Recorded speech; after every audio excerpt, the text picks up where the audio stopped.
வணக்கம் கேள்வி நேரம் நிகழ்ச்சியிலே இன்று நாம் சந்திக்கின்றோம். இன்றைய கேள்வி நேரம் நிகழ்ச்சியில் கலந்து கொள்வதற்காக கவிஞர் கருணானந்த ராஜா நிலைய கழகத்திற்கு வந்திருக்கின்றார்கள். வணக்கம் கருணானந்த ராஜா. அடுத்து சமூக ஆர்வலர் கீரன். வணக்கம் கீரன். வசந்தி அசாட்டிக் அமைப்பை சேர்ந்த வசந்தி. வணக்கம் வசந்தி. ஆய்வு மாணவர் தங்கேஷ் ஆகியோர் நிலைய கழகத்திற்கு வந்திருக்கின்றார். வணக்கம் தங்கேஷ்.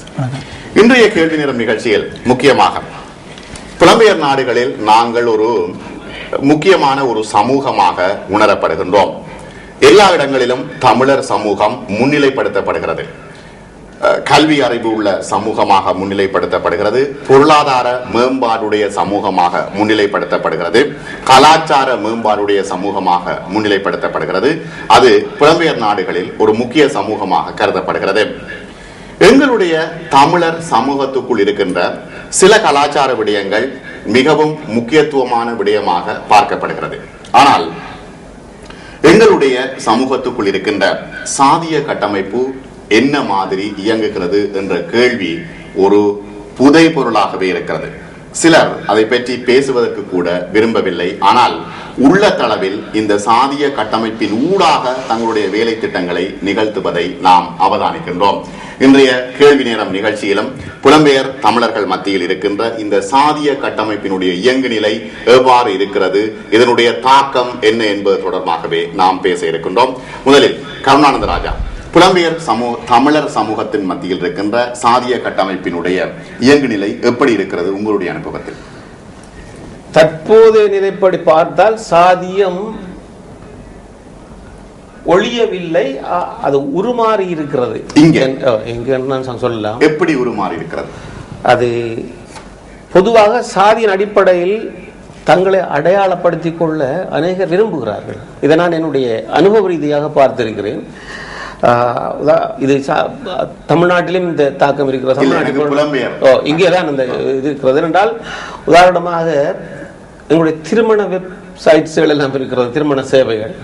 அதிலே எல்லாம் பார்த்தால் அவர்கள் தங்களுடைய சாதியை குறித்து தான் அவர்கள் பெண் தேடுகிறார்கள் அல்லது வரனை தேடுகிறார்கள், ஆணை தங்களுடைய ஜோடியை தேடிக்கொண்டிருக்கிறார்கள். இலங்கை தமிழர்கள் எல்லோரும் இதனை முக்கியத்துவப்படுத்துகிறார்கள். இதனை நான் ஒரு நண்பரோடு கூட சம்பந்தமாக விசாரித்த போது அவர் சொன்ன ஒருவரை குறிப்பிட்டு நான் சொன்ன போது இதெல்லாம் எனக்கு சரி வராது, நான் வேற ஒரு சாதியை சேர்ந்தாலும் தன்னுடைய சாதியை கூட சொன்னார். அதனபடியால் நான் அதை விரும்பல. அவர் உண்மையாக அவர் கொள்ளை நம்ம சாதாரணமான இதில்லை, அவர்கள் தாழ்த்தப்பட்டவராக கருதப்படுகிறார். மனிதனுடைய தாழ்வு இல்லை, ஆனால் அப்படி கருதப்படுகிறார் சமூக ரீதியிலே. அவர் சொன்னார், தான் அந்த இதுக்குள்ளே தான் போக விரும்புகிறேன். இவர்கள் சம்மதித்தும் கூட அவருக்கு விருப்பமில்லை. அப்படியா நிலைமை இங்கே இருக்கிறது. திருமண பந்தம் தொடர்பாக இது எப்படி பார்க்கிறது? இது பல்வேறு மட்டங்களில் இருக்குது. பேசா பொருளாகத்தான் இருக்குது. பெரிய அளவில் இதை பற்றி வெளிப்படையாக பேச தயங்குற சமூகமாகத்தான் தமிழ் சமூகம். ஏன் அந்த தயக்கம் இருக்குது? இந்த தயக்கம் என்றது நான் நினைக்கிறேன் சாதிய ரீதியாக அமைப்பு தமக்குள்ள கட்டப்பட்டிருக்கு. இது பொதுவாக சாதி என்று சொல்றது என்ன சொன்னால் தொழில் ரீதியாக வந்தது, பொருளாதார ரீதியான வேறுபாடு, ஒரு ஒரு ஒரு ஒரு வர்க்க சமுதாய ஒரு வர்க்க மாற்றத்தில் ஒரு புரட்சிக்கு பிறகு இது போயிடும் என்று சொல்லி ஒரு கட்டுக்கதைகள் பொதுவாக சொல்லப்பட்டது. ஆனா அல்ல, ஒரு படித்த சமுதாயம் சாதியத்தை வைத்திருக்கான்னு சொன்னது அதெல்லாம் போய் ஏனென்றால் 5000 மைல் கடந்தும் அந்த சாதியம் வந்திருக்குது. இப்ப இங்கேயும் பாத்தீங்கன்னு சொன்னால் இந்த சமூக அமைப்புகள் எல்லாம் சாதிய ரீதியா தான் கட்டப்பட்டிருக்கு. உதாரணமாக நான் எடுத்து பார்ப்போம். இப்ப எனக்கு இந்த இங்கே உள்ள அமைப்புகள் பல நான் உதாரணத்துக்கு சொல்றேன். இப்ப நாடு கடந்த தமிழகம் இருக்கு. இதுல இருக்கக்கூடிய சிறுபான்மை தமிழர்கள் எத்தனை வீதம், அதில் இருக்கக்கூடிய அந்த மெம்பர்ஸ் எல்லாம் நீங்க பாத்தீங்கன்னா ஒரு ஆதிக்க சாதியத்தான் இருப்பாங்க. இப்ப இது திட்டமிட்டு செய்யப்பட்ட ஒன்று என்று நீங்கள் கருதுகிறீர்களா? இது ஒரு ஆதிக்க சாதிகளால் இன்னும் தெளிவாக சொல்ல போனால் யாழ் சைவ வேளாள ஆதிக்க சாதியினால் திட்டமிட்டு இந்த இது வச்சிருக்கப்படுது. அதெல்லாம் இந்த தமிழ் தேசியம் உண்மையில இந்த தமிழ் தேசியத்தினுடைய 30 வருட யுத்தம் தோத்து போனதுக்கு காரணமே அதுதான். ஏனென்றால் நாங்கள் சாதிய ரீதியாக விடப்பட்டிருக்கிறோம். ஒரு சின்ன உதாரணம், முள்ளிவாய்க்கால போய் இந்த யுத்தம் முடிந்ததுன்னு சொல்றோம். ஆனா முள்ளிவாய்க்கால் இடமே இல்லை. உண்மையில அங்க யுத்தம் முடிஞ்ச இடம் 2 விதமா பார்க்கணும். ஒன்று கரையா முள்ளிவாய்க்கால், ஒன்று வெள்ளாளா முள்ளிவாய்க்கால். இந்த இடத்தில் தான் யுத்தம் முடிந்தது. நாங்கள் ஆனால் அதை மறைத்துக் கொண்டு பேசுகிறோம், முள்ளிவாய்க்கால் யுத்தம் முடிந்தது. ஆனால் இதுதான் உண்மையில இந்த சாதியத்தில் உள்ள பிரச்சனை. இந்த சாதியம் என்பது மிக நுணுக்கமானது, ஒரு வர்க்க வேறுபாடு மாதிரி இல்லை. சில மார்க்சிச மேதைகள் இங்க இருக்கக்கூடிய ஐரோப்பாவில் இருக்கக்கூடிய சில மார்க்ஸ் மேதைகள் சில பேர் சொல்கிறார்கள், தங்களை மார்க்ஸ் இதன்றார்கள்.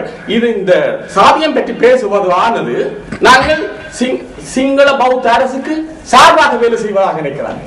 இதே குற்றச்சாட்டை அம்பேத்கருக்கு மேல் வைத்தார்கள், இதே குற்றச்சாட்டை பெரியாருக்கு மேல் வைத்தார்கள். ஏனென்று சொன்னால் சாதியத்துக்கு எதிரான போராட்டம் என்பது அங்க இருக்கக்கூடிய பிரித்தானியருடைய ஏகாதிபத்தியருக்கு சார்பாக இருக்கும் என்ற இந்த விவாதம் கடந்த நூற்றாண்டிலும் வைக்கப்பட்டது. இதே இதுதான் இன்றைக்கும் இந்த விவாதம் வைக்கப்படுது. உண்மையில யாழ்ப்பாணத்து சாதியம் அதான் இங்க இவ்வாறான தாக்கத்தை அழுத்தத்தை ஏற்படுத்துகிறது. வசந்தி, உண்மையில சாதி என்ற அமைப்புண்ட என்னென்று நாங்கள் பார்க்க வேணும். இது நிலப்பிரபுத்துவ சமுதாயத்தின், அதாவது குடியானவ சமுதாயத்தின் ஒரு எச்ச சொச்சமான சமுதாய கட்டமைப்பு. அதாவது அந்த காலத்தில் நிலமுள்ளவர்கள் சமூகத்தில் ஆதிக்கம் செலுத்தினார்கள். அவர்களுடைய கலாச்சாரம் பெருசாக வழங்கப்பட்டது. அவர்களுக்கு கீழே அவர்களுடைய நலன்களையும் சேவைகளையும் செய்கிறதாக மக்கள் கூட்டங்கள் ஒரு தொழில் சார்பாக இணைந்து வாழ்ந்தார்கள். அப்போ இதில் நாங்கள் இதை வர்க்க ரீதியான அமைப்பாக சொல்ல முடியாவிட்டாலும் இது ஒரு சமூக பிரச்சனை. ஆனால் இது ஒரு பொருளாதார பிரச்சனையும் கூட. ஏன் நாங்கள் சாதியின் பேரை சொல்ல நாங்கள் கஷ்டப்படுகிறோம்? பள்ளர் என்றால் விவசாய கூலிகள். அப்பா நீங்கள் கோழி வெட்டுற தொடக்கம் தோட்டத்தில் புல்லு பிடுங்குற வரையும் செய்த விவசாய கூலிகள். நல்லவர் என்றால் கல்லிறக்கினா இங்கே நாங்கள் ட்ரிங்க் எடுக்காமல் பாட்டி கஷ்டப்படுறோம். அப்போ தொழில் செய்தவன் ஒரு நிலத்தை தன்வசம் வைத்திருந்த ஒரு குறிப்பிட்ட குடித்தொகைக்கு சேவை செய்கிற ஒரு வட்டமாக மக்கள் கூட்டம் பெற்றார்கள். அப்போ அங்கே அந்த நிலைமை இருக்க அவ இங்கே வரைக்க அதையுமே தங்களோட கொண்டு வரையினோம். அப்போ இங்கே மாறுமாண்டா மாற சாத்தியம் இருக்குது. ஏனெண்டா இன்றைக்கு பிரித்தானியாவில் ஹேட் கிரைம் உள்ள விஷயங்களில் 9 சாதியம் உண்டா கொண்டு வந்துட்டாங்க. இனி நீங்கள் பேர் சொல்லி உங்களை சாதியை அடைச்சா ரேசியல் மாதிரி கொண்டே உள்ளுக்கு போடுவார். ரெண்டாவது, இங்கே பார்க்க வேணும், இங்கே வாராக்கள் எல்லாரும் நாங்கள் இந்த சமுதாய தட்டுத்தட்டுகளாக தனித்தனியாக இருக்கிறோமா, அல்ல ஒரு தட்டும் இன்னொரு தட்டும் இடையில் உறவுகள் வருதா, அந்த உறவுக்கு தேவை இருக்கா? அப்போ நீங்கள் சொன்ன மாதிரி இல்லை நாங்கள் எங்களோட கட்டுக்காக இருக்க போகிறோம். சரி, எங்களுக்கு எங்களோட கட்டுகளுக்கு இடையில் உங்கள் உறவு இல்லாட்டி அட்லீஸ்ட் இங்கே உள்ள வெள்ளியலோட உறவுகளை டெவலப் பண்ணுறோமா? எங்களோட பிள்ளைகள் போய் வெள்ளியில் கல்யாணம் நாங்களே என்ன பிள்ளையா பார்க்க வேணும், எங்களுடைய ஆக்கள் மாட்டேன் என்ன செய்வாங்க? ஸோ மக்கள் தங்களுக்குடைய பொருளாதார ரீதியாக சமூக ரீதியாக உறவுகளை வளர்த்து கொள்ளைக்கான தேவை இருக்க இந்த கட்டுகள் உடையும். இல்லை நாங்கள் எங்களுக்காக இருக்க போகிறோம்டா அடுத்த சமுதாயம் அடுத்த ஜெனரேஷன் உடைக்கும். அடுத்த ஜெனரேஷன் பிடிச்சிருக்க தேவை இல்லை. ஆகவே இவ்வாறான ஒரு இறுக்கமான ஒரு சூழ்நிலையில் இந்த புலம்பெயர் சமூகத்தில் இந்த சாதிய கட்டமைப்பினுடைய விரிவு இதுகளுக்குள்ள மட்டுமா நிற்குது தங்கேஷ்? இப்போ சாதிய கட்டமைப்புன்ற அந்த யாழ்ப்பாணத்தில் இருக்கிற சாதி கட்டமைப்புன்ற ஓட்டம் இங்கே இருந்தாலும் கூட இப்போ சாந்தி சொன்ன மாதிரி இங்கே அந்த வசந்தி சொன்ன மாதிரி இந்த சாதியத்தின் வீரியம் இங்கே குறைந்து போகின்ற போக்கு அது நாங்கள் விரும்பாமலே ஏற்படும். ஏன்னு சொன்னால் இப்போ எங்களோட பிள்ளைகள் எங்களுக்கு அடுத்த செகண்ட் ஜெனரேஷன் எப்படியோ படிக்க போகிறதோ ஆங்கில மொழியில் படிக்க போகிறேன். அவர்கள் ஊடாடுற அல்லது அவர்கள் செயற்படுற சூழல்கள் எல்லாம் தமிழர் இந்த வட்டத்திற்கள் அல்லாமல் அது விரிந்துபட போகின்றது. அந்த அப்படியான விரிவுபாட்டில் சாதியத்தின் வீரியம் குறைந்து போகும். அந்த கலப்பு திருமணங்கள் தனியாக சாதிக்கு வேறுபட்ட கலப்பு திருமணங்களை விட வெள்ளைக்காரர் திருமணம் முடிக்கின்ற போக்கு காணப்படத்தான் போகுது. அந்த வகையில் பார்த்தால் சாதியத்தின் வீரியம் கால ஓட்டத்தில் குறைந்து போகும். ஆனால் அவருடைய விஷயம் அவர் சொன்ன மாதிரி என்ன பேர் கருணானந்தன் சொன்ன மாதிரி சில அமைப்புகள் அதாவது எங்கள்ட தேசியத்தின் அடையாளங்களை மையப்படுத்தி உருவாகின்ற அமைப்புகள் குறிப்பிட்ட டொமினன்ட் காஸ்ட் மையப்படுத்தி வளர்றபடியால் தவிர்க்க முடியாத அளவில் அவர்கள் கையில் அந்த அமைப்புகள் போக வேண்டிய சூழல் ஏற்படுகின்றது. அந்த வகையில் பார்க்க சாதியம் ஒரு வகையில் பின்பற்றப்படுகின்ற போக்கும் காணப்படுகின்றது. அதே நேரத்தில் அதன் உடைஞ்சு போகின்ற போக்கும் காணப்படுகிறது. 2 விஷயம் இருக்குது. ஒன்று இப்ப 2வது தலைமுறை இதற்கு அப்பால் உடைத்து கொண்டு தங்களுடைய வாழ்வை அமைக்கும் என்ற நம்பிக்கையோட இருக்கலாமா கருணானந்தராஜா? இருக்கலாம். ஆனால் அங்கிருந்து கொண்டு வந்த அந்த எச்ச சொச்சங்கள் எங்களுக்கு இருக்கிற காரணத்தினால இந்த இளஞ்சந்ததியரிடையிலையும் இந்த சாதி அமைப்பு ஒரு பெரிய தாக்கத்தை உருவாக்கி அவங்களை கட்டுப்படுது. உண்மையாக காதல் திருமணங்களை அவர்கள் தங்களுக்குள்ள உருவாக்கி கொள்ள முயன்றாலும் கூட இது அவர்களை கட்டுப்படுத்துற காரணத்தினாலே அவர்களால் இந்த சமுதாயத்திலிருந்து விடுபட்டு போக முடியவில்லை என்று சொல்ல வேண்டும். இப்ப திருமணத்துக்கு அப்பால நாங்கள் சாதி என்று சொன்ன உடனே திருமணத்தை தான் நாங்கள் முன்னுக்கு கொண்டு வாரோம். அதுக்கு அப்பால எவ்வளவு விஷயங்கள் இருக்கு. பொருளாதார ரீதியான நெருக்கடிகள் கொடுக்கப்படுகிறதா அவர்களுக்கு, அல்லது சமூக ரீதியான நெருக்கடிகள், ஆலயம் தொடர்பான விஷயங்கள் கொடுக்கப்படுதா? நீங்க அனுபவத்துல பார்த்திருக்கிறீங்களா? என்ன சொல்றீங்க? ஆலயம் தொடர்பான நெருக்கடிகளை இங்க கொடுக்கறதுக்கு அதுக்குரிய இங்க அந்த மாதிரியான சூழ்நிலை இல்லை. ஏனென்றால் இந்த நாட்டு சட்டங்கள் அதற்கு இடம் கொடுக்காது. யாரையும் இங்கே எந்த இடத்திலையும் டிஸ்கிரிமினேட் பண்ண, அதாவது தாழ்த்தியோ இருக்க முடியாது. நாட்டு சட்டத்துக்கு அப்பால சமூகம் என்ன சொல்லுது? சமூகம் என்னத்தை தான் சொன்னாலும் தங்களோட மனதுக்குள்ளதான் அதை வைத்திருக்கலாமே ஒழிய அவர்கள் வெளிப்படையாக அதை காட்டுக்கொள்ள முடியாது. இல்லை என்னென்றால், ஆனால் சிலர் முக்கியமான விஷயம் என்னென்றால், இந்த திருமணம் தான் இப்ப சாதியை வச்சிருக்கு. அது மிக முக்கியமான விஷயம். நாங்கள் நினைக்கிறோம் திருமணம் அல்ல, இப்ப திருமணத்தை தவிர மற்ற விஷயங்கள், அதாவது தீண்டாமை என்றது பெரிய அளவில் இல்லை. தீண்டாமை என்றதுக்கும் இந்த சாதியம் என்றது இப்ப வச்சிருக்கப்படுற அந்த அந்த பிலர், அந்த முக்கியமான இது திருமணம் தான். அதுதான் இதை தெளிவுபடுத்துது. வசதி ஒன்று குறிப்பிட்டீங்க, இந்த சாதியம் என்றது ஒரு ஃபியூடல் கல்ச்சர். இது இந்த ஆய்வுகள் எல்லாம் பழைய ஆய்வுகள், இதெல்லாம் பிழையான ஆய்வுகள். இதை மீறி மார்க்சியம் இங்கே போட்டது. ஆனந்த் டெல்டுபே ஒரு புகழ்பெற்ற மார்க்சிச அறிஞர், இந்தியாவை சேர்ந்தவர், மிக ஏகாதிபத்திய எதிர்ப்பும் சாதிய ஒழிப்பும் சொல்லி மிக பிறந்த ஒரு புத்தகம், மிக ஆழமான புத்தகம். இது இந்த சாதியத்தின் இது ஒரு ஃபியூடல் கல்ச்சர் வரையில்லை. அதாவது இன்னொரு மார்க்சிய அறிஞர் சொல்றார், பிரித்தானியா இலங்கைக்கு இந்தியாவுக்கு வரும்போது, இந்திய உபகண்டத்துக்கு வரும்போது வரை இந்தியாவில் சாதியம் தான் இருந்தது என்று. அதாவது அங்க வர்க்கமே உருவாகல. சரியான எக்ஸ்டென்ட்டுக்கு போய் அதை சொல்றார். அவ்வளவுக்கு சொல்றார் சாதியம் அவ்வளவு இறுக்கமாக இந்தியாவில் இருந்தது. அப்ப இது நாங்கள் ஒரு ஃபியூடல், இது இந்த கேபிட்டலிசம் வந்தோடனே, இது அடுத்த இந்த முதலாளித்துவ அமைப்பு வந்தோடனே ஜனநாயகத்திலே இந்த சாதியம் உடைஞ்சு போகும் என்று சொன்னோம்னா, இந்த உலகத்தின் முதலாளித்துவத்தின் தாய் வீட்டிலே போய் இருக்கிறோம். இங்க பிரித்தானியால இங்கதானே சாதியம் வச்சு கொண்டிருக்காங்க. யாழ்ப்பாணம் தான் அப்படியே பிரட்டி கொண்டு வந்து வச்சுக்கிறாங்க. யாழ்ப்பாணம் தான் இங்க சாதியத்தை அப்படியே வேரோடையும் அந்த யாழ்ப்பாண சாதியத்தின் வேரையும் அந்த மண்ணையும் சேர்த்து அள்ளி கொண்டு வந்து இங்க லண்டன்ல இருக்கிறாங்க. யாழ்ப்பாணம் தான் எப்படி சாத்தியமாச்சு? ஏனென்று சொன்னா வடிவான விளக்கம் இருக்கு. என்னன்னு சொன்னா, பிரித்தானியா அங்க வரைக்கும் எங்கட சாதியக்கப்பட்டம் பார்த்துட்டு அதை மாற்ற விருப்பம் அவ பயன்படுத்த வழிகிட்டவ. எங்கட சேர்பன் ராமநாதன் தொடக்கம் எல்லாரும் போய் நடத்தி தோடு போட்டு போய் அங்கே கமிஷனுக்கு கம்ப்ளைண்ட் பண்ணவன். வண்ணான் எங்களோட வீட்டுக்கு மட்டும்தான் துணை கொண்டு அங்கே போய் கம்ப்ளைண்ட் பண்ணவன். பள்ளிக்கூடத்தில் போய் பிள்ளையெல்லாம் சரி நான் இருக்க வேணும்னு சிலரை போட்டோன்னா 25 பள்ளிக்கூடத்தை வெள்ளால எரிச்சவன். அப்போ பார்த்து கொண்டு வந்தவன். அப்போ இவன் எங்களோட சாதிய கட்டமைத்தை உறுதிப்படுத்தி தங்களுக்கு சார்பா மேலாள இருக்க வெள்ளாள வர்க்கத்தை தங்களோட கூலியாட்களை பாவிச்சவை ஒழிய எங்கட கட்டமைப்பை முழுமையாக சொல்லலாம். வசந்த், இப்ப ஒரு பக்கம் நீங்கள் சொன்ன மாதிரி உயர் சாதியினரும் உயர் சாதியோட இணைந்த ஒரு அமைப்பையும் இந்த கொலனிய காலத்தில் நடந்தது. அதே போல இந்த கொலனிய வருகதான் சாதியத்தில பல பாக்குகளையும் உடைச்சது. யாழ்ப்பாணத்துல சாதிய ரீதியாக ஒடுக்கப்பட்ட மக்கள் கல்வி கொடுக்கக்கூடிய வசதியை முதல் கொடுத்தது கிறிஸ்தவ பள்ளி. அதாவது இந்த இந்து காலேஜில் இப்ப இருக்கக்கூடிய யாழ்ப்பாண கல்லூரியில சாதிய ரீதியாக ஒடுக்கப்பட்ட சிறுபான்மை பிள்ளைகள் படிக்க சென்ற போது ஆர்வனாவலர்கள் பாடசாலையை விட்டு வெளியேறினார். வாயில் செய்தா நான் படிக்கவே மாட்டேன், படிப்பிக்கவே மாட்டேன், அப்படி வெளியேறினாங்க. அப்படி வந்த கல்விக்கூடங்கள் கூட கடைசியா இந்த பாதிரிமார் கூட கடைசியா சாதியை உடைக்க முடியல. கடைசியா கிறிஸ்டியன்ஸுக்கு ஒரு சர்ச், ஹிந்துஸ்க்கு ஒரு சர்ச், சாதி உயர்ந்தாங்களுக்கு உயர்ந்து சொல்லப்படுறார்கள் ஒரு சர்ச், சாதி குறைஞ்சு சொல்லப்படுறார்கள் ஒரு சர்ச்சே பிரிஞ்சு போக வேண்டி வந்த அந்த அளவுக்கு சாதி எங்கள்கிட்ட வேரூண்டி இருக்குது. ஆகவே அந்த வேரூன்றுதல் கீரன் சொன்னது போல இங்க மிக முழுமையான ஒரு கட்டமைப்பாக தொடர்ச்சியா இயங்குதா தங்கேஷ்?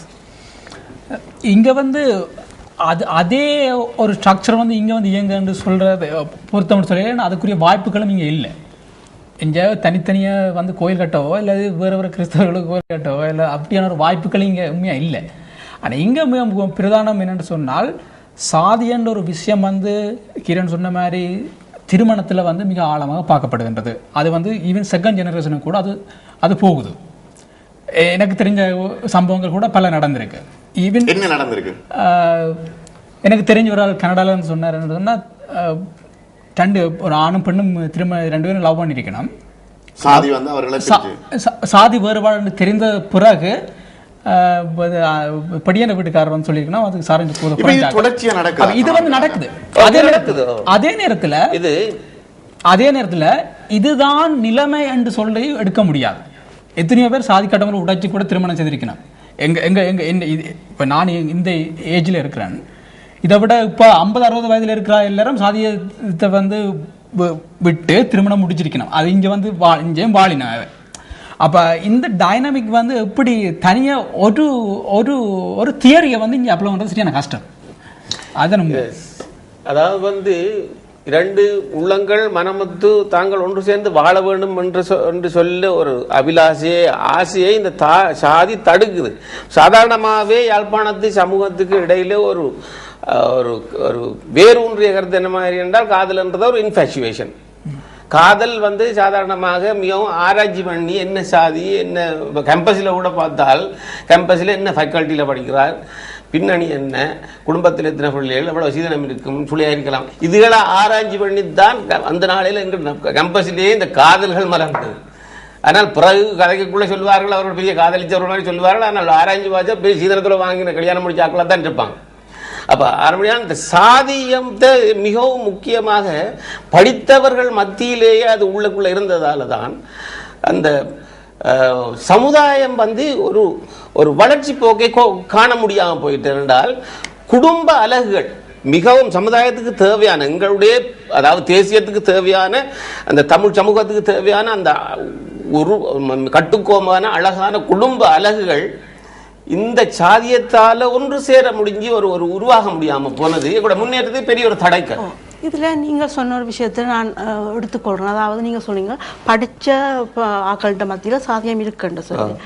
அப்ப படிச்ச ஆக்கள்கிட்ட சாதியம் இருக்குன்னு சொன்னா அப்ப படிக்காத ஆக்கள் இப்ப ஏன் அவையால தான் சாதியம் நிறுத்தப்படுகிறது. உதாரணத்துக்கு நான் ஒரு ஆளை பார்த்து நீ பள்ளன்னு சொன்னா வெள்ளாளரால நான் வெள்ளாளன்னு வச்சுக்கொண்டா நான் வெள்ளாளரால அது உறுதிப்படுத்தப்படுது. பள்ளனேனா தான் ஏற்றுக்கொள்ள வேணும். அல்ல நான் பள்ளன் தானப்பா, ஆனா உன்னை விட பண்பாலையும் படிப்பாலும் உயர்ந்தவன் நான் ஏன் சொல்ல முடியாமல், நான் பள்ளனண்டே என்ன சொல்ல முடியாமல் நான் பள்ளான பின்னாலே ஏன் ஒழிக்கிறேன். இன்றைய நிலையில இது உருமாற்றம் பெற்று அந்தந்த சாதியை சேர்ந்தவர்கள் தங்களை அந்த சாதி நடைமுறையிலே அடையாளப்படுத்திக் கொள்ற முயற்சியில் இறங்கியிருக்கிறார்கள். அதுக்காக தான் நான் உதாரணமாக சொன்னேன். இந்த திருமண சேவைகள் அது எல்லாத்திலையும் அவங்க யாரும் வந்து தங்களுக்கு உரிய சாதியை தான் தேடுகிறார்கள், உரிய இனக்கலப்பு அல்லது அந்த கலப்பு திருமணங்கள் செய்யவோ விரும்புறது. இப்போ வசந்தி சொன்ன கேள்வி நல்ல பாயிண்ட் உண்டு. ஏன் ஒரு சாதி ரீதியாக ஒடுக்கப்பட்ட ஏன் அந்த தன்னுடைய அந்த சாதி ரீதியாக சொல்லி விழித்து தான் வெளியில வரையலாதுன்னு சொல்லி நல்ல விஷயம். ஆனால் என்ன விஷயம்னு சொன்னால் ஏன் இந்த அதால வெளியில வரையலாம் என்றால் இது ஒரு பொருளாதார ரீதியான ஒடுக்குமுறை அல்ல. இது என்னுடைய அடித்தளம் பொருளாதார ரீதியான அல்ல. இது ஒரு கலாச்சார பிரச்சனை. அப்ப இதை உடைச்சி வர்றதுன்றது பெரிய ஒரு கலாச்சார புரட்சி செய்யும். இப்ப அதைத்தான் அதுல தான் இந்த பெரிய அளவு நாங்கள் திரும்பி போகணும். இந்த மார்க்சிஸ்டுகள் ஃபெயிலியரா போன விஷயம் என்னன்னு சொன்னா ஏன் நாங்கள் அம்பேத்கரை ஒரு அதனுடைய முன்னணியா பார்க்கணும், ஏன் நாங்கள் பெரியார பெரிய ஒரு அறிஞரா பார்க்கிறோம்னு சொன்னால் இந்த சாதியத்தை மிக நுணுக்கமாக பார்த்தார், அந்த நுண்ணரசியலை பார்த்தார்கள். இது பொருளாதாரத்தால் கட்டப்பட்டதல்ல. இந்த அடிக்கட்டுமானம் பொருளாதாரம் அல்ல. இதுக்கு இருக்கிற ஒரு கலாச்சார கட்டமைப்பு ஒன்று இருக்கு. அதை உடைக்க வேணும். அந்த கலாச்சார கட்டமைப்பு எங்க நிறுவப்படுது? திருமணம் என்ற பந்தத்தால தான் அது உடைக்கப்படுது. இது உடைக்கப்பட வேண்டும். அப்ப இன்றைக்கு பெரிய அளவில் பேசப்பட வேண்டியது உண்மையில திருமணங்களால மிக அளவு இது உடைக்கலாம். அதை ஊக்குவிக்கப்பட வேண்டும். இப்ப இங்க வந்து உடையுதான், இங்க பெரிய அளவு உடையில இன்னும் சாதிய ரீதியா தான் இருக்கு. இன்னும் உடையில எல்லாம் சாதிக்கு ஒரு கோயில் வச்சிருக்கிறான். நான் சொல்ல மாட்டான், இங்க இருக்கிறவன் சொல்ல மாட்டான். சாதிய ரீதியாயும் ஊர் ரீதியாயும் கொண்டு இங்க வச்சிருக்கான். தீவாருக்கு ஒரு கோயில், வடமராஜியாருக்கு கோயில், கொடியாத்தாருக்கு ஒரு கோயில், கரவட்டியில இருந்து கழுதாவல வரையும் எல்லாம் ஊரூரா கோயில் வச்சுக்கிறாங்க. இங்க ஒரு எல்லாம் சாதி கோயில் தான் இங்க வச்சுக்கிறாங்க. ஒரு நகைச்சுவைக்குரிய விடயம் என்னன்றால் எங்கட சமுதாயத்தில் இருக்கிற ஒரு தாழ்த்தப்பட்டவரை திருமணம் செய்கிறதுக்கு சம்மதிக்காத பெற்றோர் அதே நேரத்தில் இங்கே ஒரு வெள்ளக்கார பிள்ளையோ அல்லது வேறு ஒரு இனப்பிள்ளையோ தன்னுடைய பிள்ளைகள் யாராவது லவ் பண்ணினால் அதை பேசாமல் கண்ணு காணாமல் விட்டு விடுறாங்க. இவ்வளவு தூரத்துக்கு இந்த சாதியத்தின் அந்த இது வந்து தாக்கி பிற மொழி பிற இனத்தவன் எங்களுக்கு பெரியவனா இருக்கிறான் அல்லது ஏற்றுக்கொள்ளக்கூடியவனா இருக்கிறான். ஆனால் எங்களுடைய கூட பிறந்த சகோதரன் எங்களே வாழ்கிற என்று எங்களுடைய கலாச்சாரத்துக்குள்ளால வந்தவன் வெளிவந்தவன் ஏற்றுக்கொள்ளப்படவில்லை. இது நிதர்சனமான உண்மை. இதெல்லாம் இந்த ஹயராக்கி என்ற மேல கீழே நாங்கள் பார்க்க இப்போ நான் இதை உடைக்கிறோம். நாங்கள் இங்கே வந்து கொண்டு சாதியை எப்படி காப்பாற்றலாம்னு சோதிக்கலையே, எப்படி இதை ஒழிக்கலாம், என்னண்டு இது போகும்னு தான் நாங்கள் எல்லாரும் யோசிக்கலாம். அப்போ நாங்கள் உண்மையில் பார்க்க வேணும், வேர்ட்டிக்கலாக இல்லாட்டி ஹொரிசோண்டலாக உடைக்கலாமா? அதாவது ஒரு கிராமத்தில் இங்கே ஒரு இடத்துல இருந்து இடியப்பம் விற்று எங்கடையாக்களுக்கு மட்டும் விற்று கொண்டிருக்கிற ஒரு பொம்பளை அந்த இடியப்பத்தை தரமாக வச்சு எல்லாரையும் விற்கலாம். அப்போ தொழில்துறையில் நீங்கள் எல்லாரால நான் போய் அந்த இடத்த இடியப்பம் பண்ண மாட்டேன்னாலே சொல்லுவேன், நான் ஒரு ஃபேமஸான இடியப்ப கடை போட்டேனண்டா. அதாவது தொழில் அடிப்படையில் நீங்கள் சிறந்து வரைக்குள்ள கல்வியும் அதுக்கு சேர்ந்து வரைக்குள்ள இங்கே சாதி பார்த்து உங்கள்கிட்ட வந்து கம்ப்யூட்டர் தரும் வேண்ட மாட்டேன், வேண்டாம்னு சொல்ல மாட்டேன். 1985 நாங்கள் கல்வியையும் தொழில் வாய்ப்பையும் வளர்க்க வேண்டியது. 1985 ஆண்டுக்கு பிறகு வந்த நெட்ஃபிளக்ஸ், அதாவது வந்து அகதிகள் இங்கே வந்ததுக்கு பிறகு இங்கே ஒரு சமுதாய வாழ்வை நாங்கள் ஏற்படுத்தி கொண்டு வாழ்றோம். அந்த நேரத்திலிருந்து இன்று வரையும் நாங்கள் தொழில்துறையிலும் முன்னேற்றம் அடைந்து கொண்டு தான் இருக்கிறோம்.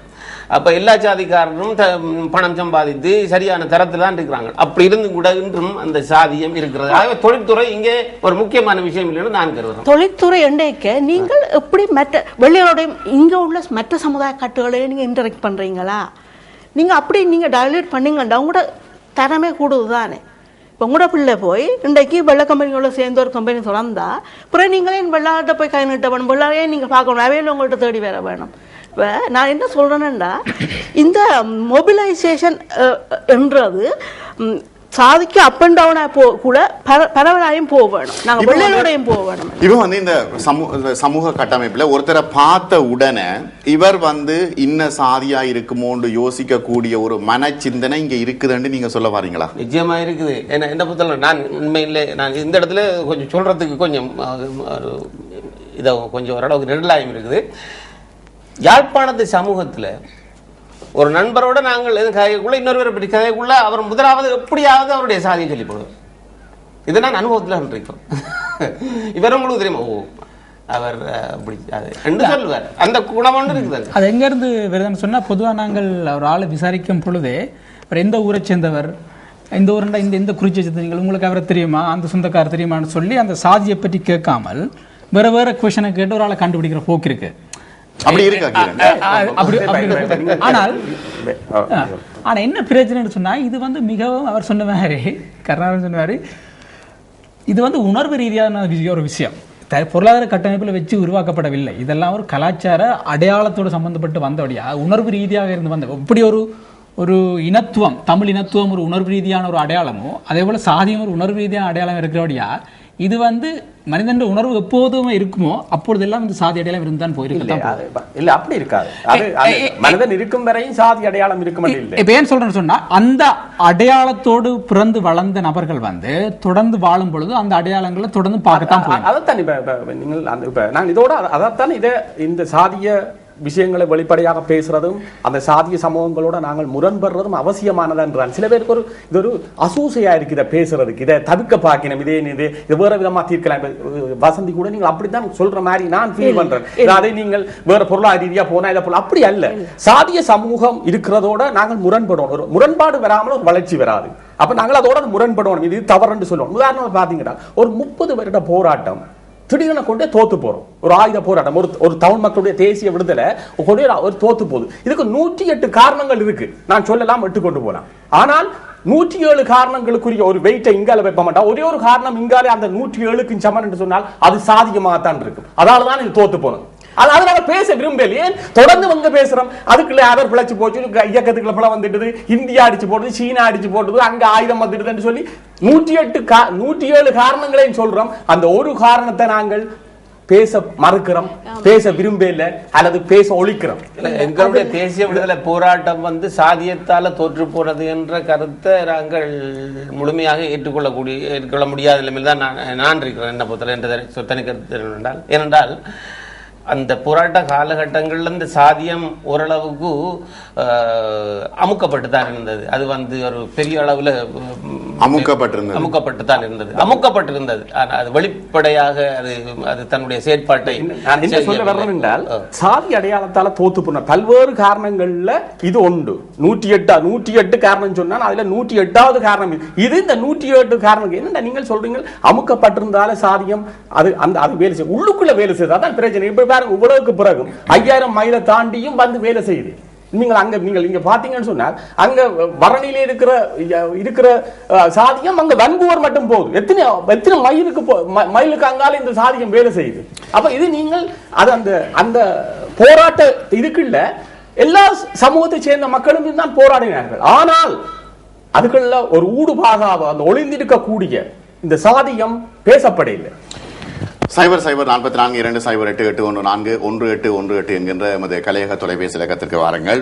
புலம்பெயர் தமிழர்கள் மத்தியில் இருக்கின்ற இந்த சாதிய கட்டமைப்பின் இயங்கு நிலை எவ்வாறு இருக்கிறது?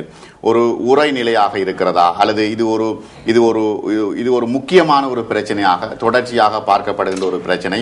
சிலர் கீரன் சொன்னது போல இது ஒரு பேசா பொருளாக இருக்கின்ற ஒரு பிரச்சனை. ஆனால் அதனை பேச துணிந்திருக்கின்றோம். நீங்களும் எங்களோடு தொடர்பு கொள்ளுங்கள். இப்பொழுது கலையக தொலைபேசி இலக்கத்திற்கு வாருங்கள். இந்த இடத்துல 1806ஆம் ஆண்டு பழைய காலத்துல நிறைவேற்றிய 10வது இலக்க கட்டளை சட்டம் உயர் சாதியினருக்கு வழங்கப்பட வேண்டிய மரியாதைகள் தொடர்ந்தும் வழங்கப்பட வேண்டும் என்பதை சட்டபூர்வமாக அறிக்கையிட்டது. அது பிரிட்டிஷ்காரருடைய சட்டம். அந்த ஆரம்ப கட்டத்திலே இந்த சாதியத்தினுடைய பாரம்பரியத்தை வலியுறுத்த பேண முயன்றிருப்பதே இந்த விஷயம் காட்டுகிறது என்பது ஒரு முக்கியமான விஷயம். மற்றும் வசந்தி சொன்னது போல பல தாக்குதல்களுக்கு நேரடியாக பிற்படுத்தப்பட்டவர்கள் என்று குறிப்பிடப்பட்ட நபர்கள் தாக்குதலுக்கு உள்ளாகி இருக்கின்றார்கள். ஆகவே அது அப்படியே இங்கே வந்திருக்குதா என்றுதான் இப்ப பிரச்சனை. ரவி சுவிட்சர்லாந்தில் இருந்து. வணக்கம் ரவி. வணக்கம். நான் நீங்க உங்களுக்கு தெரிஞ்சால் தான் பேசுறேன். ரவி சொல்லுங்க. நான் சொல்றேன். இப்ப ஒரு கேள்வி கேட்கிறேன். உலகத்துல 2 சாதி இருக்கு. 2 சாதி. அந்த 2 சாதி 4 பேர்ல யாராவது சொல்லிடுமா? பேசுங்க ரவி. 2 சாதி தான் இருக்கு உலகத்துல. அந்த 2 சாதியும் 4 பேர்ல ஒரு ஆளை சொல்லிக்கிறோங்க.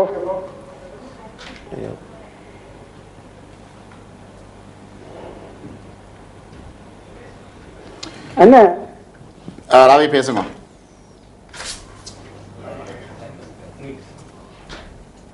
வணக்கம் ரவி.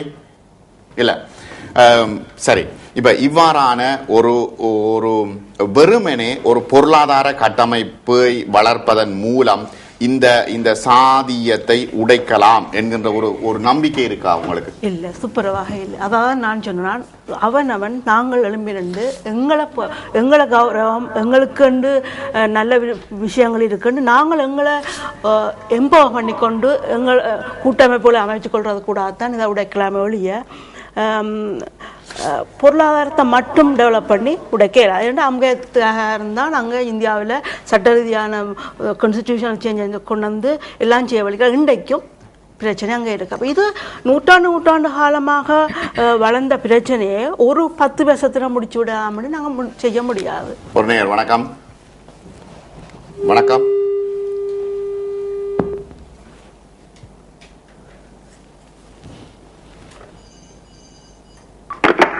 வணக்கம். ஹலோ, வணக்கம். வணக்கம் 4 பேருக்கும். யார் பேசுறீங்க? நான் தேவாபிஷன் தேவராஜன் பேசுறோம். ஓகே. நான் வடமாட்சியை சேர்ந்தேன். வடமாட்சியில அதாவது ஜாதியை நீங்க சொல்ற மாதிரி எல்லாரும் பார்ப்பது கிடையாது. இல்ல தேவராஜன், நான் கேட்கிறேன், புலம்பெயர் தமிழர்கள் மத்தியில் இருக்கின்ற இந்த சாதிய கட்டமைப்பு எவ்வாறு இயங்குகிறது இங்கே? இங்க என்னுடைய பார்வையில 170% மக்கள் சாதி பார்ப்பது கிடையாது.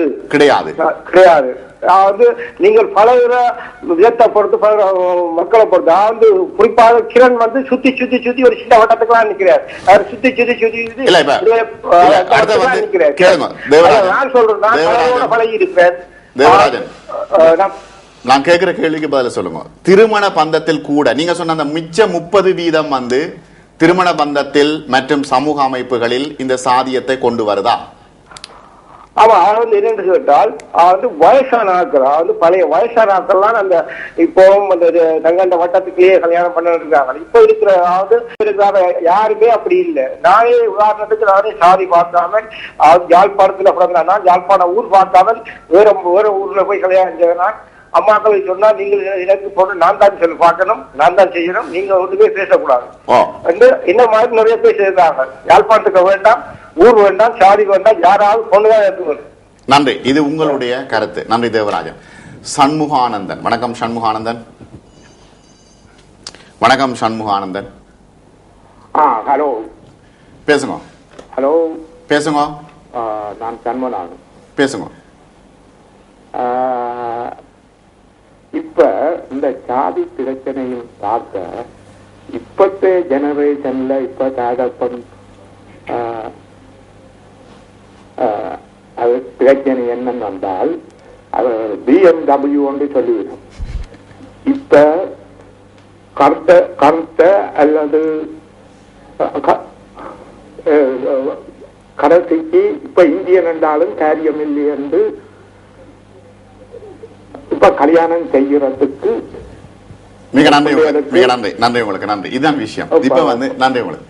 இப்ப அடுத்த சமூகம் இவ்வாறான ஒரு ஏனைய சமூகங்களோடு இணையும் பொழுது இந்த பிரச்சனை இல்லாமல் ஆகும் என்ற நம்பிக்கை உங்களுக்கு இருக்கா? ஏனைய சமூகங்கள் நீங்க எதை குறிப்பிடுறீங்க? இப்ப அவர் சொன்னது போல ஏனைய ஆப்பிரிக்கா, இந்திய, பாகிஸ்தான் போன்ற சமூகங்களோடு தமிழ் சமூகம் கலக்கும் பொழுது இப்ப 3வது தலைமுறை இதை கைவிட்டுரும் என்று நினைக்கிறீங்களா? அப்படியே ஒரு கலப்பு நடக்கிறதும் ஒன்றுதான். நாங்கள் எல்லாருமா சேர்ந்து குவித்து தற்கொலை செய்கிறதும் ஒன்றுதான் என்ற மாதிரி தான் என்ன பொறுத்தளவு. என்றால் எங்களுடைய இனம், எங்களுடைய இனத்துவ அடையாளங்கள், எங்களுடைய தனித்துவங்கள் நாங்கள் பாதுகாக்கப்பட வேண்டும் என்றால் நாங்கள் எங்களை ஒரு சமூகமாக வளர்த்தெடுத்துக் கொள்ள வேண்டுமே ஒழிய மற்ற இனங்களோடு போய் இனங்கலந்து போறதுல எந்த விதமான பெருமையோ நன்மையோ இருக்க முடியாது. என்ன கர்நாடகம் கருத்துதான் உடன்பாடு இல்லை. இது இது இது இது உண்மையில அடுத்த சமூகங்களோட இணைகிறது இதுகள்ன்றது அடுத்த சந்ததி எடுக்க வேண்டிய முடிவு. அது அவருடைய தனிப்பட்ட அந்த ஒவ்வொரு நபருடைய விருப்பம். இது நடந்து கொண்டிருக்கும், நடக்கலாம், தானா நடக்கும். அடுத்த ஜெனரேஷனை பாருங்கள். இப்ப நீங்கள் இந்திய சமூகத்தில் வந்த 70களில் இந்த பங்களாதேஷ், அதாவது 70களில் பங்களாதேஷ் பிரச்சனை காலகட்டத்தில் இந்த சமூக அமைப்புகள் என்ன மாதிரி இங்க உடைஞ்சவங்க, ஆப்பிரிக்காவில இருந்து அடுத்த ஜெனரேஷன் இங்க வந்த சமூகங்கள் எப்படி உடைஞ்சிருக்குன்னு சொல்லி அது பல்வேறு விதமாக போகும். அதை நாங்கள் எதிர்ப்பு கூற முடியாது.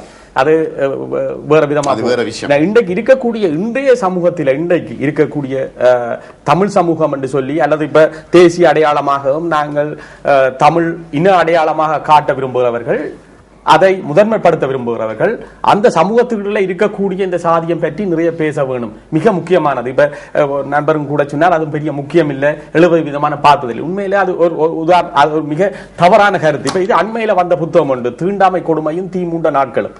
இது தோழர் ஜோஹரட் பிரான்ஸ்ல இருக்கிறவர் எழுதியிருக்கிறார். இவர் 50களில் பிறந்தவர். எப்படி இந்த சமூகம் யாழ்ப்பாண சமூகத்தால அந்த சாதிய ரீதியாக பாதிக்கப்பட்டது கிட்டத்தட்ட ஒரு வரலாற்று நூல். கிட்டத்தட்ட இதை நான் ஏன் சொல்றேன், ஒரு ஜோஹரட்னம் என்ற ஒரு நபர், ஒரு தமிழர், ஒரு சாதிய சமூகத்தில இருந்து அடக்கப்பட்ட ஒடுக்கப்பட்ட அந்த குரல் பதிவு செய்திருக்கிறார். தன் அந்த சொந்த வாக்கு மூலமாக பதிவு செய்திருக்கிறார். இப்படி லட்சக்கணக்கான புத்தகங்கள் நாங்கள் கொண்டு வர இயலும். ஆனால் அது எங்களுக்கு திறக்கப்படவில்லை, நாங்கள் செய்யப்பட இல்லை. உதாரணம் இன்னும் சொல்ல போனால் ஒரு நீதித்துறையில் சொல்லுவார்கள், அதாவது தாமதப்படுத்தப்பட்ட நீதி மறுக்கப்பட்ட நீதி என்று சொல்லி. இந்த சாதிய ரீதியான இந்த இதுவும் தாமதிக்கப்பட்ட நீதி மாதிரி தான், இது மறுக்கப்பட்ட நீதி தான். ஏன்னா நாங்கள் 90,000 புத்தகங்கள் யாழ்ப்பாண லைப்ரரியில் எரிச்சதை நாங்கள் ஒரு உணர்ச்சி பூர்வமாயும் ஒரு தமிழ் தேசியம் ஒரு கொந்தளிச்சதை பார்க்கும். மிக மோசமான, அதை நான் நியாயப்படுத்துற மாறி பிள்ளையா கருதி கொள்ளாங்க. மிக மோசமான ஒரு சிங்கள ஆட்சியாளர்களால் செய்யப்பட்ட மிக மோசமான ஒரு கலாச்சார அழிப்பு. இவ்வாறான புத்தகங்கள் வெளிவராமல் தடுத்து நிறுத்துறதும் அந்த யாழ்ப்பாண லைப்ரரி எரிக்கப்பட்டதுக்கு சமனான விஷயம் தான். தயா சுவிட்சர்லாந்திலிருந்து, வணக்கம் தயா. இல்ல தயா வந்து தொலைபேசி அழைப்பு கிடைக்கல. ஒரு விஷயத்தை சொல்ல விரும்புகிறேன். என்னென்னா இப்போ சொன்ன வந்து கல்வி மூலமாக இல்லாட்டி பொருளாதாரம் மூலமாக கொண்டு வந்ததால் ஒரு சாதியின் இதுவெல்லாம் உடைக்கலாம்னு சொன்னேன். அது ஒரு வகையில் உடைக்கலாம்னு சொன்னேன். அதில் வந்து மாறுபட்ட பல கருத்துக்கள் இருக்காங்கன்னு சொன்னால், இப்போ குறைஞ்ச சமூகத்தை சேர்ந்தவர்களும் படிக்கிறார்கள், உயர்ந்த சமூகத்தை சேர்ந்தவர்களும் படிக்கிறார்கள். குறைஞ்ச சமூகத்தில் இருந்து இப்போது எத்தனையோ பேர் டாக்டராக இருக்காங்க, இன்ஜினியர் இருக்காங்க, எத்தனையோ பேர் சயின்டிஸ்டாக வந்திருக்கிறாங்க.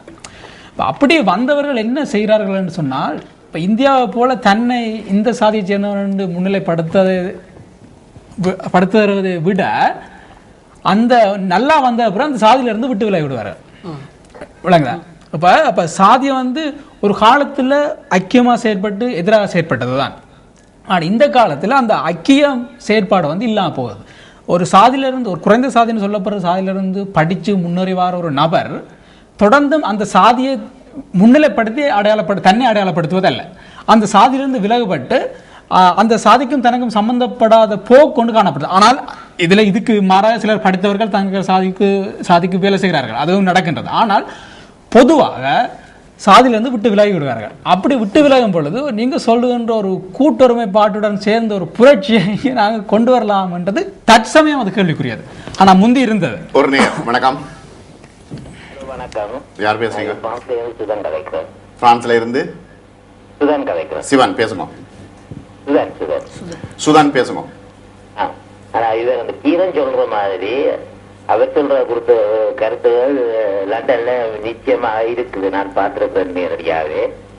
அவர் சொன்ன மாதிரி இப்பவும் சில கோயில்கள், மற்றது விளையாட்டு கழகங்கள், சில அமைப்புகள் எல்லாம் இப்பவும் அந்த சாதி அடிப்படையிலையும் கிராமத்தின் பேரை சொல்லி, ஆனால் அது சாதி அடிப்படையான் இருக்குது.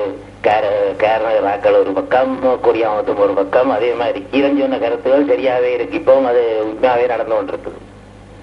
நீங்கள் அதை நல்லா பார்க்கலாம். ஆனால் இன்னொரு நேரம் இப்ப வரைக்கும் நேரம் 70% குறைஞ்சிட்டதும் 30% இருக்கிறான்னு சொல்லி, ஆனால் ஒரு தடவை இப்போது அந்த எங்களை ஊர்ல பார்த்த மாதிரி சாப்பிட்றது, குடிக்கிறது, வீடு ஆக்களை கூப்பிடுறது, வீடு வழிய போறது வாரது, அந்த பார்ட்டி இப்ப இல்லை. முன்னே ஒரு சாதி இருந்தது. சில நேரம் உயர்ந்த சாதியாக்கள் தாழ்ந்த சாதி வீடு வழிய போக மாட்டோம். ஆனால் வெளிநாட்டுல அந்த இது மறந்து போகுது, அது இப்ப இல்லை. அது நாங்கள் ஒத்துக்கொள்ளலாம். வெளிநாட்டுல இப்ப எல்லாரும் வீட்டையும் போயினோம், எல்லாரையும் கூப்பிடினோம், எல்லாரையும் சாப்பிடினோம், செத்த வீட்டுக்கு போயினோம், கல்யாண வீட்டுக்கு போயினோம், அதெல்லாம் செய்யணும். ஆனா கல்யாணம் ஒன்று வரைக்க இப்பவும் அதை பார்க்கணும். அதான் இப்ப கீரன் சொன்ன போல இந்த தீண்டாமை இல்ல, ஆனால் சாதி இருக்குது. சாதி இருக்குது.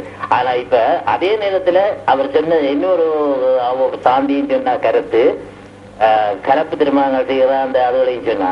அதுலயும் ஒன்று இருக்கு, கலப்பு திருமணம் செய்யற கணவருக்கு விருப்பம் இருக்குது. ஆனால் எனக்கு தெரிஞ்ச ஒரு ஆக்களை ஒரு கலப்பு திருமணம் செய்து வச்சினோம். ஆனா செய்து போட்டு அவேண்டிய ஆக்களையும் சொல்லினோம், 2 மதிய ஆக்களையும் சொல்லினோம், இனி செய்துட்டோம். ஆனா இவைக்கு பிறக்கிற பிள்ளையே இந்த சாதியில கல்யாணம் செய்யறது பெரிய ஒரு ஆபத்தான ஒரு விஷயம். 2 சாதி வேறுபட்ட 2 சாதி கல்யாணம் செய்திருந்தோம் கலப்பு திருமணமாக. ஆனா அதே 2 பேரண்ட்ஸ் சொல்லினோம், இவைக்கு பிறக்க போற பிள்ளைக்கு நாங்கள் எந்த சாதியை போய் கல்யாணம் கேட்கறது. எந்த கேள்வி என்னண்டா, എൻ്റെ அப்பா அம்மா பேசிச்சதுனம் நானும் பேசிச்சதுன்னு வையுங்க. என் பிள்ளை எனக்கு தெரியும், நான் பேசிச்சதான் அம்மா எனக்கு தெரியும், உங்கள் பார்க்கன்னு சொல்லக்கூடிய நிலைமை இருக்கு. ஏன் 3வது தலைமுறைக்கு நாங்கள் பார்க்கணுமென்று எதிர்பார்க்கணும்? ஏன் நாங்கள் இந்த மங்களை விருத்தி செய்யலை? அதுவும் வெளிநாட்டில் வந்திருந்து 21ஆம் நூற்றாண்டில் நானும் என் அம்மா அஞ்சது மாதிரி என் பிள்ளைக்கு இந்த பிள்ளை செய்யுமென்று நீங்கள் என்ன பார்க்குறீங்க? பிள்ளைக்கு நீங்களே பார்ட்னர் தேடி கொடுக்குற நிலைமையில இருக்க போறீங்களா? ஆனால் அது ஒரு சமூக சிக்கலாக வருது அந்த அவர் சொன்ன பிரச்சனை. நான் உண்மையில் அது பெருசாக பெரிய சிக்கலானது அல்ல, அதுதான் தேவையானது. மற்றது அந்த நண்பர் குறிப்பிட்டார் அந்த கலப்பு திருமணம் என்று. அது உண்மையில கலப்பு திருமணம் என்று சொல்றதே பிள்ளை. அது என்ன கலப்பு திருமணம் என்றா என்ன என்ன என்ன மனுஷனுக்கும் மிருகங்களுக்கும் நடக்குது திருமணம். அது தவறான சொற்பிரியோகம். அது என்னன்னு சொன்னா சாதிய ஒழிப்பு திருமணங்கள், சாதிய மறுப்பு திருமணங்கள் என்று தான் நான் சொல்ல வேணும். சாதிய மறுப்பு திருமணங்களை நாங்கள் ஊக்குவிக்கணும். இப்ப ஐயரை கூப்பிட்டு தாலி கட்டி செய்கிற மாதிரி நாங்கள் நோட்டீஸ்ல அடிக்கணும். சாதி மறுப்பு திருமணங்களை நாங்கள் செய்கிறோம். இது ஒரு கலாச்சாரமா கொண்டு வரணும். இது தமிழ் மக்கள் துணிந்து தங்களோட கல்யாண காட்டு அடிக்கிற மாதிரி பிள்ளையாருக்கு மேல போட்டு அடிக்கிற மாதிரி இது ஒரு சாதி மறுப்பு திருமணம் என்று அடிக்க வேணும். அவர்கள் சாதி மறுப்பு திருமணம் என்ற அந்த நோக்கத்தை அடிப்படையாக வச்சுக்கொண்டு அந்த திருமணம் செய்யக்கூட அந்த திருமணம் வந்ததுல அந்த உண்மையான நோக்கம் இல்லாமல் ஆன முடியாது சாதி மறுப்புன்றதை சொல்லி தான் அதை நாங்கள் வழிகாட்ட வேண்டும் இல்லை. அவர்களுக்கு தடை இல்லாமல் இருந்தால் போதும், அவ்வளவுதான் மிக முக்கியமா. திருமண பந்தம் என்று இப்ப சொல்றேன். இப்ப திருமண பந்தம் என்றது அது இதுக்கு வெளியால் பட்டது, இது சாதிக்க பாராமல் வெளியால் பட்டது என்று சொல்லி அது நாங்கள் அதை கொச்சப்படுத்துற மாதிரி வந்துடும் திருமணத்தை பிறகு என்று சொல்லி. இல்ல திருமணம் என்றதே அதே ஒரு ஒப்பந்தம் தான், அதே ஒரு ஒப்பந்தம். அதுக்கு ஒரு பெரிய புனித வழிபாடு இல்ல, அதே ஒரு ஒப்பந்தம் தான். திருமணம் என்றது ரெண்டு பேருக்கு இடையில நடக்கிற ஒரு விஷயம் இல்லை. திருமணத்தை நாங்கள் ஏன் ஊக்குவிக்கணும் என்று சொல்றோம் என்றால் திருமணம் என்றது ரெண்டு பேருக்கு இடையில நடக்கிற விஷயம் இல்லை. ரெண்டு குடும்பங்களுக்கு, உறவினர்களுக்கு, நண்பர்களுக்கு இடையில நடக்கிற விஷயம் தான் திருமணம். காதல் தான் இருவருக்கு இடையில உருவாகும். குருநேயர் வணக்கம். ஹலோ வணக்கம். யார் பேசுறீங்க? நான் பார்க்கிறேன், கேட்கிறேன். பேசுங்க. ஏன்னு சொன்னா நீங்கள் இப்ப கலாச்சாரத்தை பத்தி கேட்டு கொண்டிருக்கீங்க. ஓகே, இப்போ ஊர்ல சாமர்த்தியப்பட்டா எப்படி வைக்கிறாங்க? நார்மலா 30 நாள்ல எல்லாமே செய்து கொண்டிருக்காங்க. இப்ப இங்க பிரான்ஸ்லயும் சரி யூரோப்லயும் சரி 3 மாதத்துக்கு பிறகு 4 மாதத்துக்கு பிறகு தாமதிச்சடங்கு செய்யணும். என்னத்துக்கு? இது கலாச்சாரமா இல்லாட்டி இது வேற என்னவான்னு கேட்கிறேன். இப்ப யூரோப்பை பொறுத்தவரையில நீங்கள் கலாச்சாரம் சாதி சமயம்ன்றது மாறுறது சாத்தியக்கூறு இருக்கேன் ஏற்று சொல்லுங்க. அப்ப சாமர்த்திய சடங்கு இப்பயே பின்தள்ளி போய் கொண்டிருக்கேன். இன்னும் ஒரு அடுத்த விஷயம். இப்ப இவ்வாறான ஒரு சூழ்நிலையில் எப்படி எங்களுடைய சொல்லுங்க வசந்தி. இது உண்மையில இது எங்களுக்கு இந்த பெண்களை நாங்கள் மரியாதை செய்கிற ஒரு அங்கமாக தான் சடங்கெல்லாம் இருந்த உண்மையாக ஒரு பெண் வயதுக்கு வந்து விட்டால் அதை கொண்டாடி எங்கள்கிட்ட ஒரு பொம்பளை பிள்ளை இருக்கப்பான்னு 4 பேருக்கு சொல்கிற ஒரு சமூக ஒலிபெருக்கித்தான் அந்த நிகழ்ச்சி. அதை இங்கே கொண்டு நாங்கள் ஒரு பெரிய சோடினை ஆக்கி அது ஹோல் எடுத்து அது ஒரு நான் எந்த பார்வையில் அது நான் அதுகளுக்கு போய் முன்னுக்கு நிற்க வைக்கப்படுவேன். இங்கே என்ன பொறுத்தவரையில் இன்னொரு தளத்தில் இன்னொரு விடயமும் இன்னொரு தளத்தில் விவாதிக்க வேண்டிய வேற பிரச்சனை. இப்போ இது ரெண்டும் ஒரு விஷயம் அல்ல. ஒரு இவ்வாறான திருமணங்களோ அல்லது இந்த பிள்ளைகளுக்கு பர்த்டே பார்ட்டி செய்யறதோ அல்லது இதுகளோ ரெண்டும் ஒரே விஷயம் அல்ல. ரெண்டையும் நாங்கள் மிக எளிமைப்படுத்த பார்க்கிறோம். ரெண்டும் ஒரு விஷயம் அல்ல. ஒரு பிள்ளை ஒரு பெண் பிள்ளை பெரிய பிள்ளையானதையும் ஒரு சாதிய பிரச்சனையும் ரெண்டும் ஒன்றல்ல. ரெண்டும் கலாச்சார ரீதியாக மிக வேறுபட்டது. அது அந்த தனிநபர்களுக்குரிய பிரச்சனை, அந்த குடும்பத்துக்குரிய பிரச்சனை. இது அல்ல, இது ஒரு சமூக பிரச்சனை. ரெண்டும் வேற, ரெண்டும் சமூக பிரச்சனை. இது ஒரு சமூக பிரச்சனை. இது பல்லாண்டு காலம், பல ஆயிரம் ஆண்டுகள் இருக்கக்கூடிய பிரச்சனை. நீங்கள் மகாபாரதத்திலே பார்க்கலாம். மகாபாரதத்தில் ஒரு அரக்கு மாளிகை செய்து 5 பேரை கொலை செய்யறாங்க இவங்களை காப்பாற்றுறதுக்காக. அதுல கொலை செய்யப்பட்டவர்கள் சான்றாளர்கள் என்று சொல்றாங்க. அதாவது சாதியம் 4000 வருடங்களுக்கு முதலும் இருந்திருக்குது. மிக நீண்ட வேறு இதுக்கு. அப்ப இது ஒரு பெரிய ரெண்டையும் நாங்கள் ஒப்பிட்டு பார்க்கலாது. மதி வணக்கம். மதி வணக்கம். மதி வணக்கம். பேசுங்க. இதுல பார்த்தா கீரன் இந்த விஷயத்துல பாடுபட்டு ஏதோ பிரச்சனைப்பட்டிருக்கிற அவர் என்ன சொல்ற மொழி வாக்காளை பற்றி எல்லாம் சொன்னாரு. தமிழ் தேசியத்துக்கு எதிரானது அப்படி ஒன்றும் நடந்திருக்கு. வெறும் முழுமையான இதை அடைஞ்சிருக்கு. அதோட வெளிநாட்டுல இந்த சாதி இதுகள் இப்ப படிப்படியா குறைஞ்சு காரணம் படிக்கிறதால் பிள்ளைகள் படித்து அவர்களுக்கு சாதியை பற்றி பிள்ளைகள் சொன்னா அவைக்கு விளங்கி போட மாட்டேன். அவர் சொல்ல சாதி சாதியை பற்றி பெரிய பிள்ளை நான் 2வது தலைமுறைய அல்லது 3வது தலைமுறையை பற்றி கேட்கல. உங்களோட தலைமுறையில எப்படி வர்றோம்? அதான் உங்களோட தலைமுறையில எப்படி இருக்குது? சரி, வேற 2வது 3வது தலைமுறை இல்ல, உங்களோட தலைமுறை படிப்பு வர வர வர. நன்றி உங்களுக்கு. நன்றி வணக்கம். அது கல்வியால சாதியத்தை உடைக்கலாமா? இல்ல, கல்வி ஒரு அங்கம். அது ஒரு அங்கமாக வேலை செய்யும். அது இந்த சமூக உடைப்பின் இந்த பெரிய ஒரு இந்த பெரும் ஒரு பாறைக்கல்லிலே ஒரு சில கற்களையும் சில பகுதிகளையும் உடைக்க உதவுமே தவிர அதனுடைய ஆணிவே அது ஒரு கலாச்சார ரீதியாக காட்டப்பட்டது. அது கல்வியாலே அல்ல, பொருளாதாரத்தால நீங்கள் செய்து போட்டு உண்மையில அது இன்றைக்கு இருக்கக்கூடாது. நீங்கள் பார்த்தீங்கன்னு சொன்னால் இந்தியாவிலேயே மிக கல்வியான சமூகம் கேரள சமூகம், மலையாள சமூகம். மலையாள சமூகத்தில் இல்லாத சாதி நீங்கள் உலகத்தில் பார்க்கல. அப்படியான சாதி அமைப்பு இருக்கு. அதாவது இந்தியாவினுடைய 70-80% கல்வி பெற்றவர்கள். அந்த கேரளாவில் தான் இடதுசாரியான தாக்கமும் கூட சனம் படிப்பறிவு இருந்தபடியா சனத்துக்கு இன்றைக்கு மாற்றங்களை அங்க கொண்டு வர முடிஞ்சது. தொழிலுக்கான அவ்வளவு செய்து முழு இந்தியாவிலே நீங்க சாதிய ரீதியா மேம்பாடு வந்திருக்குன்னா நீங்க பாத்தீங்கன்னா கேரளாவில மேம்பாடு வந்திருக்கு. ஆனா சாதிய வேறுபாடு இன்னும் இருக்கு. இத்தனைக்கும் இடதுசாரி கட்சி இருக்கக்கூடிய புலம்பெயர் தேசத்துல தொழிலுக்கான சம வாய்ப்பு, கல்விக்கான சம வாய்ப்புனால இதை நாங்கள் ஒரு பெரியதாக பொருட்படுத்த முடியாது. இங்க அப்படி இருந்தும் கூட இங்கே சாதி அமைப்பு இருக்கிறது, உள்ளே புரையோடிப்பு இருக்கிறது, வெளிக்காட்டி கொள்கிறார்கள் இல்லையா, உருமாறி இருக்கிறது. சிவசுப்பிரமணியம் வணக்கம். நான் சிவசுப்பிரமணியம் பேசுறேன். இன்றைக்கு நாங்கள் இந்த சாதியை பற்றி சொல்லிக்குள்ள வெளிநாட்டுல என்ன நடக்குதுன்றதை நாங்கள் பார்க்கக்குள்ள அநேகமாக நானும் ஒரு பெற்றார் என்ன பொறுத்தவரையில எங்களுடைய பிள்ளைகள், நாங்கள் பெற்றோர் சொல்றபடி திருமணம் செய்யலாம். ஆனால் எங்களுடைய பிள்ளைகள், நான் நினைக்கிறேன் இங்க இருக்கிற அந்த பெண்மணி கூட ஒரு வளர்ந்த பிள்ளையுடைய தாயா இருக்கலாம் என்று நினைக்கிறேன். எங்களுடைய பிள்ளைகள் நாங்கள் ப்ரப்போஸ் பண்ணுற ஒரு மாப்பிள்ளையோ இல்லாட்டி பொம்பளையோ செய்யக்கூடிய மனநிலையில் இருக்கிறார்களோ என்றால் நிச்சயமாக 80% எங்களுடைய பிள்ளைகளும் நாங்கள் சொல்லுற மாப்பிள்ளையோ பொம்பளையோ திருமணம் முடிக்கக்கூடிய நிலையில இல்லை. அநேகமானவர்கள் தாங்களாகவே தங்களுடைய அந்த பார்ட்னரை சரி செய்யக்கூடிய ஒரு நிலையில தான் இருந்து கொண்டிருக்கிறார்கள். இன்றைக்கு எங்களுடைய பிள்ளைகளுக்கு இலங்கையில எப்படி சாதி இருந்தது, இன்ன மாதிரி இருந்தார்கள் என்று சொல்லிக்கல எங்களுடைய பிள்ளைகள் எங்களை கேப்பினம் அதண்டா என்னப்பா அது என்ன இருக்கு என்று சொல்லி. அப்ப இங்க பிறந்து வளர்ந்து வாழ்ந்து கொண்டிருக்கிற இந்த பிள்ளைகளுக்கு சாதியை பற்றி எதுவுமே தெரியாது. உண்மையாகவே கீரன் என்னத்தை எதிர்பார்க்கிறார் என்று சொல்லிச்சுன்னா உடனடியாக இத்தனையும் அவரே சொன்னார் 4000 ஆண்டுகளுக்கு முந்தி இருந்த பாரத இதுலயே சாதி இருந்தது. சாதிக்கு நாங்கள் எதிர்ப்பு. ஆனால் இன்றைக்கு நாங்கள் என்னத்தை பார்க்கிறோம் என்று சொல்லிச்சுன்னா இந்த புரோடி இருக்கிற இந்த சாதி பிரச்சனை இப்ப அநேகமாக தீர்ந்து கொண்டு வருகிறது. எனக்கு தெரிந்த என்னுடைய நண்பர்களுடைய பிள்ளைகள் பல சிறுபான்மை தமிழர்களுடைய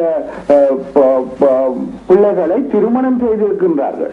ஆகவே முன்பு கோயிலுக்குள்ள போக முடியாத ஆட்கள் எல்லாரும் இன்றைக்கு இங்க இருக்கிற பிள்ளைகள், இங்க பிறந்து வளர்க்கிற பிள்ளைகள் இந்த சாதியை பார்க்காத காரணத்தால, அவர்களுக்கு சாதியை பற்றி தெரியாத காரணத்தினால இன்றைக்கு எங்களுடைய பிள்ளைகள், உறவினர்களுடைய பிள்ளைகள் எல்லோரும் சிறுபான்மை தமிழர்கள் பலவே மணந்து கொண்டுதான் இருக்கிறார்கள். ஆகவே அந்த புரையோடி இருக்கிற சாதி முறை குறைந்து கொண்டு போகிறது. அதற்கு நாங்கள் ஆதரவாக இருக்க வேண்டும். மிக நன்றி உங்களுக்கு. மிக நன்றி. அவரும் இந்த சிறுபான்மை தமிழர் என்ற ஒரு விஷயத்தை சொன்னார். அதுக்கு ஒரு வரலாறு இருக்கு.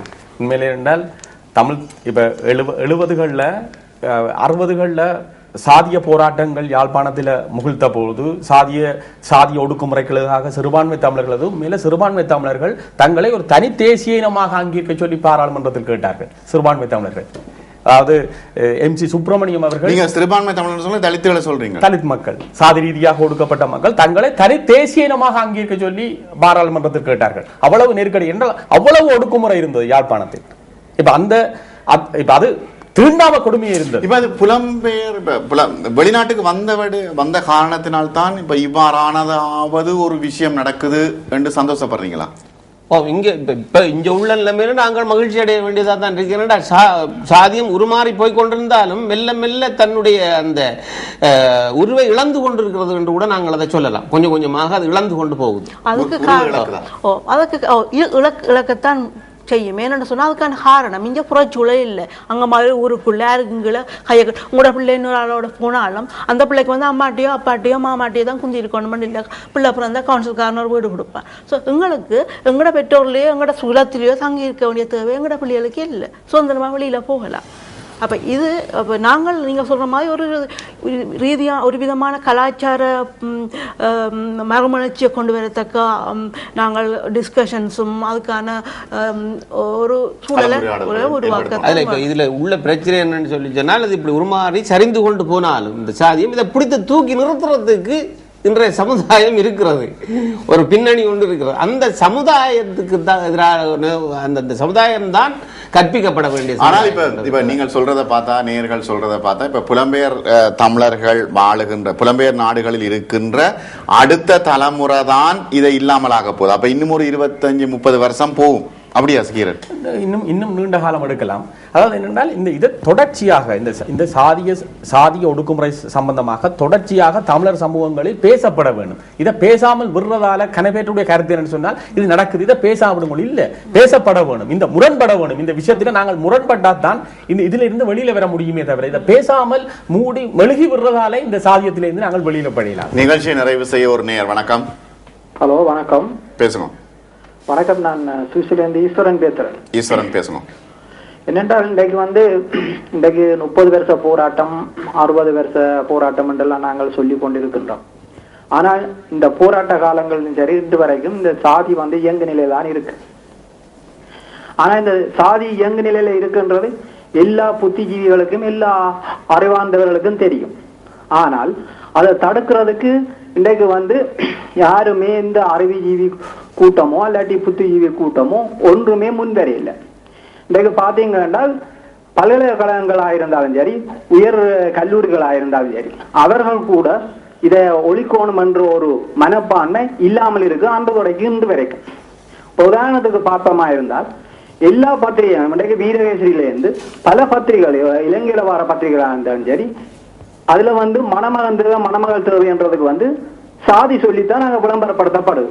ஆனால் இதை தடுக்கிறதுக்கோ அல்லாட்டி இதை நீக்கி ஒரு கட்டமைப்பை ஏற்படுத்தணும் என்று ஒரு புத்திஜீவி குழுக்களோ அல்லாட்டி அறிவுஜீவிகளோ அல்லாட்டி ஊடகவியலாளர் கூட்டமோ இதுவரையிலும் முனைஞ்சதே இல்லை. அப்படி ஒரு தடையை கொண்டுருவமா இருந்தா, ஏனென்றால் இந்த இயங்கு நிலை இன்னும் உச்சம் பெறுறது திருமண பந்தங்கள் வரையதான் இது உச்சம் பெறுது இந்த சாதி அமைப்பு. ஆகவே அந்த இயங்கு நிலையை தடுக்கணுமா இருந்தால் எல்லாரும் இப்ப புலம்பெயர்ந்த சமூகத்தில் இருக்கிற எல்லா புத்திஜீவிகளும் ஊடகவியலாளர்களும் ஏன் ஒன்றிணைஞ்சு இந்த சாதி பத்திரிகைகளையோ அல்லது எந்த ஒரு இதுலையும் பெறக்கூடாது.